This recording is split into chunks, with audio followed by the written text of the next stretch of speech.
지난 시간 우리는 예수님의 탄생에 관한 이야기를 다루었었죠. 그 이야기가 이제 2장에서 등장을 했었고, 오늘은 이제 3장, 이제 침례 요한이라고 하는 사람이 등장을 하는데요. 이 2장과 3장 사이에는요, 수십 년의 기간이 공백이 등장을 하고 있습니다. 근데 예수님의 이야기가 등장하지 않고요, 곧바로 침례 요한이라고 하는 인물이 먼저 등장하는 것을 볼 수 있습니다. 마태는 왜 도대체 침례 요한이라는 사람이 누구이길래 왜 예수님의 사역보다 먼저 침례 요한을 등장시켰을까라고 하는 그런 궁금증이 조금 들 수 있습니다. 이 침례 요한이라는 사람은요, 오늘 본문 4절에 의하면 낙타 털 옷을 입고요, 그리고 가죽 허리띠를 띠고 메뚜기와 그리고 바위 틈에 있는 꿀을 가지고 음식으로 취했었던, 행색은 거의 거지꿀이죠. 그냥 광야에서 생활을 하다 보니까 청결을 유지하기는 쉽지는 않았을 것입니다. 그런데요, 이렇게 생긴 거하고는 다르게 누구에게든지 사이다 발언, 이렇게 팩트 폭력을 할 수 있는 그런 사람이었어요. 오늘 본문에 등장하는 이 바리새인들과 사두개인을 향해서도 이런 쓴소리를 서슴지 않고 하는 것을 볼 수 있죠. 그래서일까요? 이런 지위고하를 막론하고 아무에게든지 이런 바른 소리를 하는 사람이었기 때문에 많은 사람들이 그를 추종하여서 그에게 침례를 받기 위해서 많은 사람들이 나오는 것을 볼 수도 있습니다. 그러던 중에 소위 기득권자라고 하는 이 바리새인들과 사두개파 사람들이 그 자리에 나타나게 돼요. 아마도 왜 그렇게 인기가 많은 건지 이 침례 요한의 사역이 궁금하기도 했고, 아마 꼬투리를 잡을 건 없을까라고 생각도 했겠죠. 하지만 침례 요한은 그들의 속내를 너무나도 잘 알고 있었어요. 그래서 그들을 향해 이 독사의 자식들아라고 이야기를 하면서, 아브라함의 자손이라고 너희들 스스로 그렇게 뻐기지 말고 너희들이 회개에 합당한 열매를 맺어라, 이런 이야기를 그들에게 독서를 퍼부었죠. 그들도 나름 종교 지도자들이고요, 사람들로부터 어느 정도 인정을 받던 사람들인데도 불구하고 그들을 향해서 아무 거리낌 없이 독서를 내뱉는 이 침례 요한의 모습을 참 대단한 거였습니다. 아마도요, 이거는 현실 교회로 바꿔서 비슷한 예를 들어보자면요, 교회 예배 시간에 이제 기독교 정치인들이 이제 인사를 드리겠다고 찾아왔는데, 그 담임 목사님이 그 강단에 서가지고 이 독사의 자식들아, 너희들 그리스도인이라면 정말 그리스도인다운 모습을 보여줘라, 이렇게 욕하는 거나 다름없을 겁니다. 자신들을 향해 독서를 내뿜는 그 침례 요한에게 한마디도 저항하지 못했어요. 많이 창피하기도 하고 화도 났겠지만요, 괜히 사람들의 전폭적인 지지를 받는 이 침례 요한에게 뭔가 대들었다라가는 자기들에게 이득이 되지 않기 때문에 참았을 것입니다. 물론 그렇다고 해서 침례 요한이 자기 추종자들을 믿어서 그들의 사람들을 뒷배로 해서 그들을 막대했다라고 볼 수는 없을 겁니다. 하지만 그들조차도 항변하지 못할 만큼 이 침례 요한이 유대인들에게 얼마나 많은 지지와 추종을 얻고 있었는지를 우리는 이 대목에서 알 수 있기도 한 것이죠. 게다가 이런 평가는요, 단순히 이런 민중들에게만 있었던 것도 아닙니다.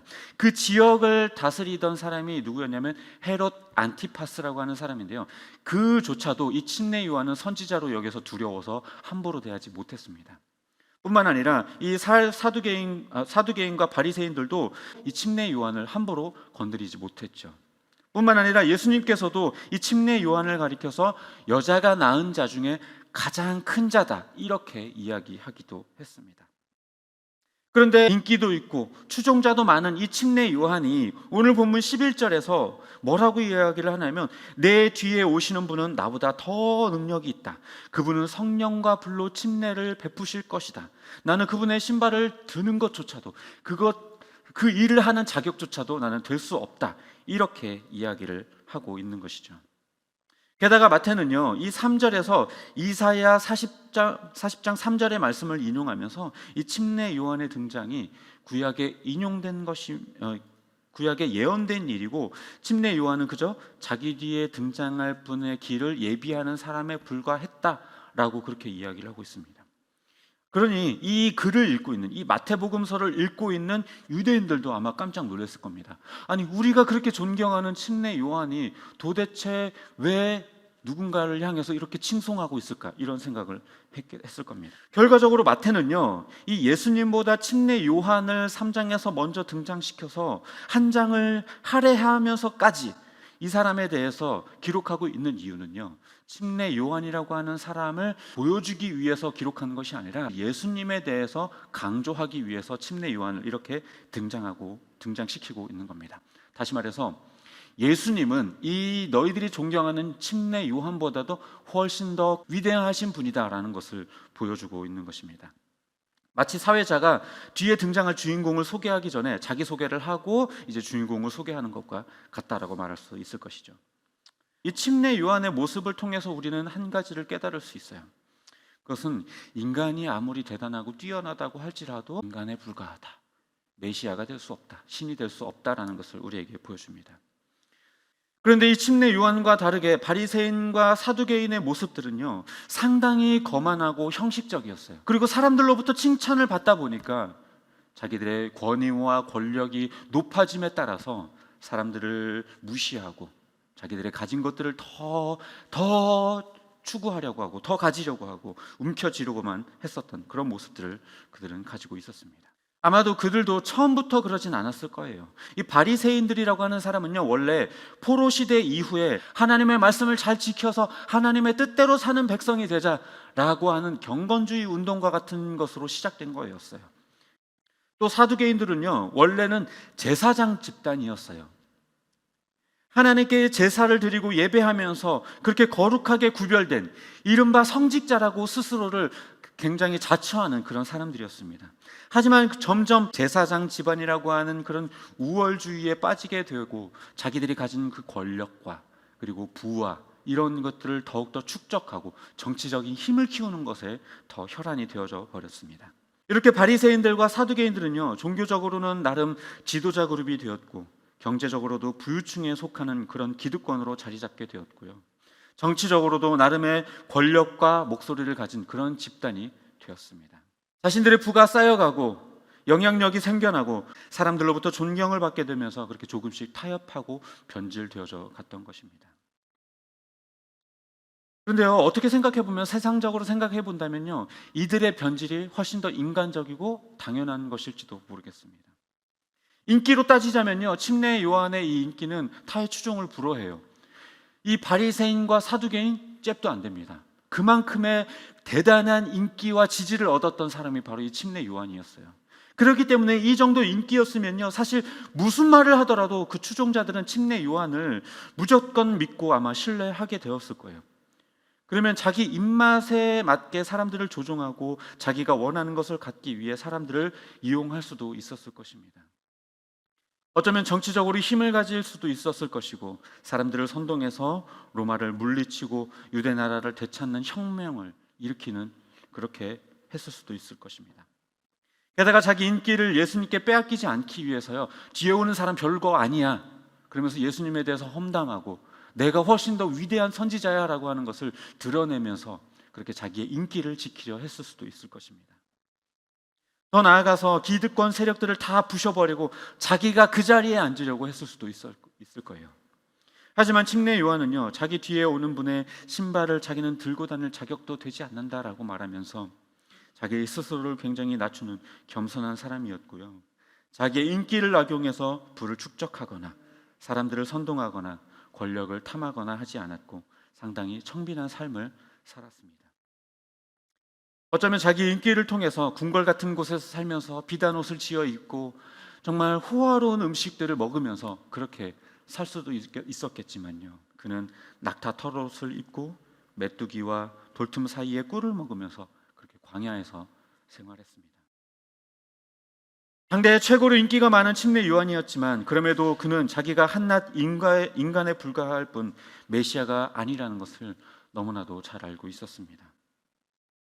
침례 요한은요, 자기의 사명과 위치, 다시 말해서 자기의 분수를 너무나도 잘 알고 있었습니다. 바리새인이나 사두개인처럼 자기의 힘과 재력, 권력을 정치적으로 활용하지도 않았고 기득권을 유지하기 위한 수단으로 삼지도 않았습니다. 목사들 중에도요, 이 사두개인과 바리새인과 같은 사람이 얼마나 많은지 모릅니다. 사람들로부터 존경을 받고 박수를 받는 게 익숙해지다 보면 자기가 잘난 줄 알고 목에 힘주고요, 예수님을 옆으로 밀어내고 자기가 목자가 되려고 하고 자기가 메시아가 되려고 하는 사람들이 얼마나 많은지 몰라요. 교회가 커지고 많은 돈을 주무르고 힘이 자기에게 집중되다 보면요, 영적 권위라는 말을 자기의 핑계 삼아서 성도들을 꼼짝 못하게 만들면서 그야말로 자기가 독재자가 되어서 교회를 다스리는 사람도 참 많습니다. 더 나아가서는요, 교회 돈을 자기 돈처럼 마구 써대면서 횡령과 배임을 저지르고요, 사람들을 그루밍해서 결국에 육적으로 영적으로 그들을 지배하기도 하죠. 목사라고 하는 자리가 그래요. 성도들이 다 자기 앞에서 어려워하고 싫은 소리 못하고, 오늘 설교 은혜 받았습니다, 이런 좋은 이야기만 들려주니까 자기가 뭔가 영적으로 대단한 사람이라고 하는 착각을 하게 돼요. 그러다 보면서 스스로를 객관적으로 돌아보지 못하고 자기의 그런 성격적인 카리스마를 영적 권위라고 그렇게 착각하게 되고, 예수님이 아닌 자기가 주인이 되는 교회, 자기의 말이 법이 되는 교회를 만들어 버립니다.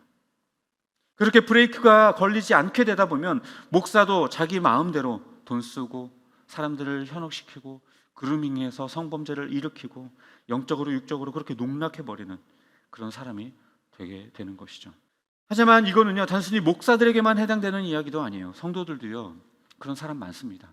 돈 좀 벌고 11조 좀 많이 하게 되면 자기가 뭔가 된 것처럼, 교회를 자기가 다 운영하는 것처럼 그렇게 생각하는 사람도 참 많습니다. 세상에서의 자기 지위, 의사, 변호사, 교수, 이런 자기의 직함이 교회에서도 유지되기를 바라고요, 교회 안에서도요, 으쓱대면서 자기들이 그것으로 인정받기를 원하는 사람 참 많이 있죠. 자기가 없으면 교회가 쓰러지기라도 할 것처럼 거만하게 굴고, 목사가 자기 입맛대로 움직이지 않으면 성도들을 다 선동해서 교회를 반쪽 내는 사람들도 많이 있습니다.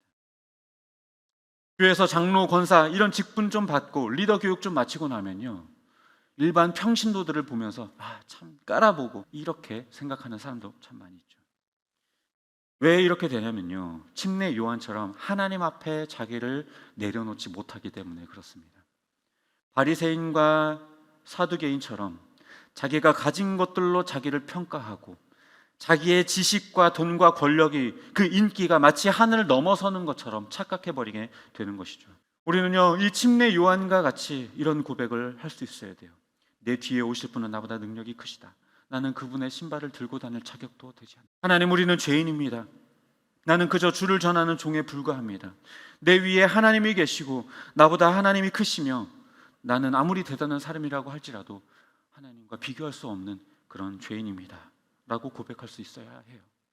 우리가 이 고백을 놓치는 순간 우리는 우리 스스로에게 취해서요, 하나님 없이 살아보려고 하고 하나님의 자리에 우리가 앉아보려고 그렇게 시도하게 되는 것이죠. 말씀을 정리하도록 하겠습니다. 인간은요, 인간일 뿐이에요. 아무리 인기가 많고 뛰어나고 대단한 침례 요한이라고 하더라도 그는 스스로의 위치와 분수를 알았고 거만하게 굴지 않았습니다.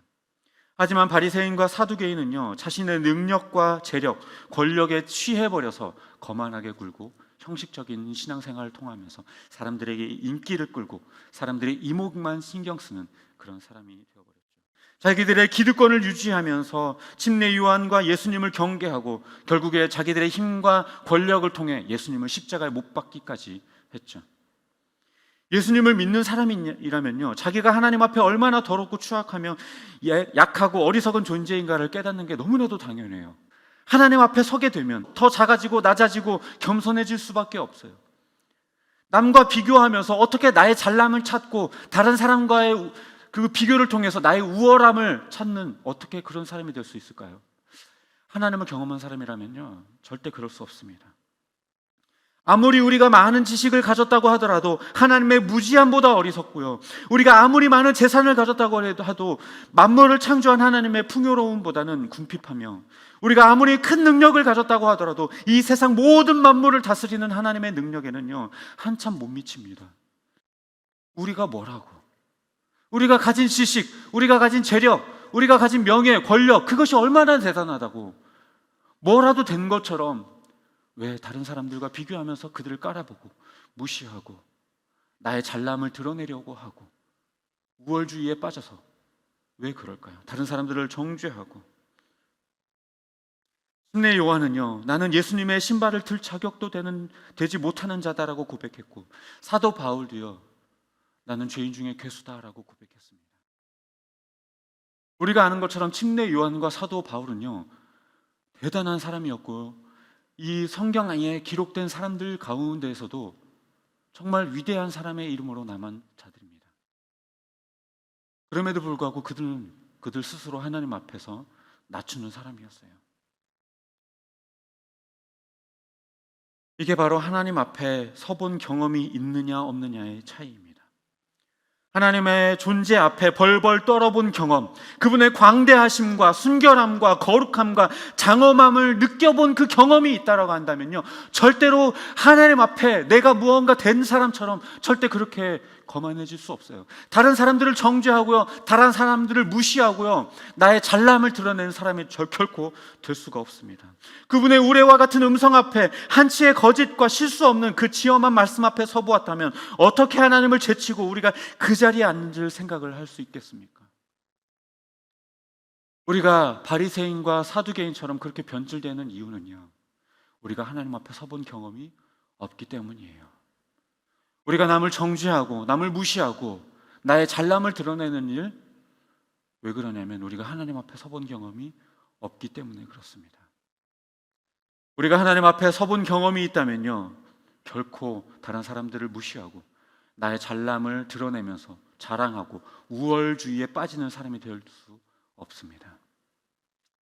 오히려 침례 요한과 같이 나의 낮음을 고백하고 나의 연약함을 고백하고 나의 죄인됨을 고백하면서 하나님을 높이는 자가, 그리고 나보다 남을 낮게 여기는 자가 되는 것입니다. 침례 요한은 스스로 고백하기를 나는 광야에 외치는 소리다 라고 했습니다.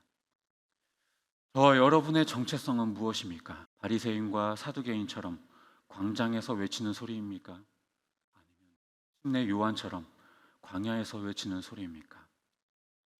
바라기는 하나님의 광대하심 앞에서 더 낮아지고 겸손하게 침례 요한이 광야의 소리라는 그 정체성을 깨달은 것처럼 하나님 앞에서 우리의 위치를 명확하게 깨닫는 저와 여러분이 되시기를 주님의 이름으로 축복합니다.